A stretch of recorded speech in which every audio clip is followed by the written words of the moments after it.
很多人问我呀，苏老师，我到底是哪种类型的投资者？我怕亏，但是又怕错过机会，我应该怎么选 ETF 组合呢？其实投资没有统一的答案，真正的关键是你自己到底属于哪种风险偏好类型。了解你自己的风险偏好非常重要。今天呢，我们就带大家看懂3种最常见的投资者类型：保守型、平衡型和进取型。看完之后呢，大家就知道自己的 ETF 组合该怎么配置了。在我做思想会咨询的时候，经常发现一个有趣的现象，比如同样买了红利的 ETF， 有的人涨3%都害怕，有的人跌10%也无所谓，这就是风险偏好不同。投资最怕的不是亏钱，而是拿着不属于你性格的投资组合。所以呢，在选 ETF 之前啊，自己先要弄清楚你对风险的耐受度有多高，你是想要心安稳一点，还是想要收益高一点？咱们先来看一下不同风险类型的投资人的基本特征。第一种，保守型投资者，这类人啊不喜欢波动，最怕亏本，更看重流动性和安全性。通常呢，年龄稍大，或者是资金是只有短期闲置的钱。这类人最适合的资产配置目标是稳中求进，年化收益目标呢不要定得过高，比如定在3%到4%左右就很好了。第二种人呢是平衡型的投资者，他们可以接受小幅的波动，但是不能大跌，希望能在安全和收益之间找到平衡。他们通常是有稳定收入的中青年人，他们希望资产能够稳健增值，因为他们也愿意承受一定的风险，所以他们的收益目标呢也可以定得略高一点，比如说定在年化4%到6%左右。第三种人，进取型投资者，这种人追求长期的高回报，追求增长的复利，他们能够承受短期的本金亏损，他们也理解风险是收益的前提。通常呢，他们有长期的投资目标或者比较强的风险承受能力，因为他们愿意承受的风险又高了一些，所以他们的收益目标也可以定得更高一些，比如年化6%到9%左右。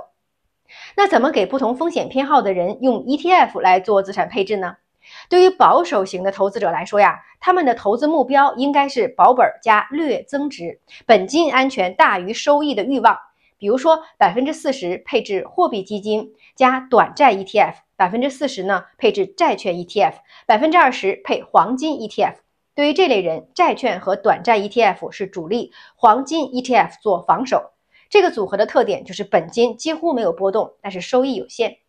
除了保守型的投资人也适合其他类型人的短期资金、退休金、家庭备用金的配置。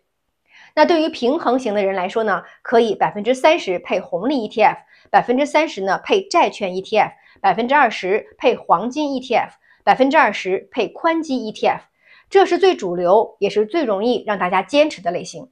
红利 ETF 提供现金流，宽基 ETF 提供增长，黄金和债券调节波动，整体曲线平滑。这个组合的特点就是涨得或许不那么快，但是它能让你稳稳的获得复利对于进取型的人来说因为想要捕捉更大的鱼，那么他就得去浪更大的海里。他可以这样配置：40%呢配 A 股的宽基 ETF，30% 配置港股加美股指数 ETF，10% 配黄金 ETF，20% 配债券 ETF 或者货币基金。进取型组合的配置逻辑是以股权类的 ETF 为主，比如美股的纳指 ETF、港股科技 ETF、A 股的核心资产 ETF。债券和黄金呢只是配角，用来防御和调节心态。这个组合的特点就是波动可能比较大，但是长期收益呢会比前2类都高，短期波动甚至亏损也有可能。关键是这类投资人要稳定心态，因为时间是你们最大的止损器。说到这儿，很多朋友会好奇了，这3类组合的历史表现看分别是怎么样的呀？假设我们2015年给这3类组合投入10万元，那咱们对照来看，保守型呢，到2025年的复合年化大概是3.4%，最大回撤4%，最终收益大概13.9万。平衡型复合年化5.1%，最大回撤9%，最终收益大概16.3万。进取型复合年化7.8%，最大回撤19%，最终的收益呢21.1万。你会发现保守型最舒服，但是财富增长慢；进取型最刺激，但是考验心态；而平衡型呢，可能是大多数人最容易长期坚持的路线。了解自己很难，那么怎么判断你自己到底是哪一种风险偏好的投资人呢？你可以用一个非常简单的问题判断：如果你的投资账户明天跌10%，你会怎么做 ？A. 想立刻赎回 ，B. 不动 ，C. 想加仓。如果你选 A， 你是保守型；选 B， 平衡型；选 C， 进取型。你的反应决定了你的组合。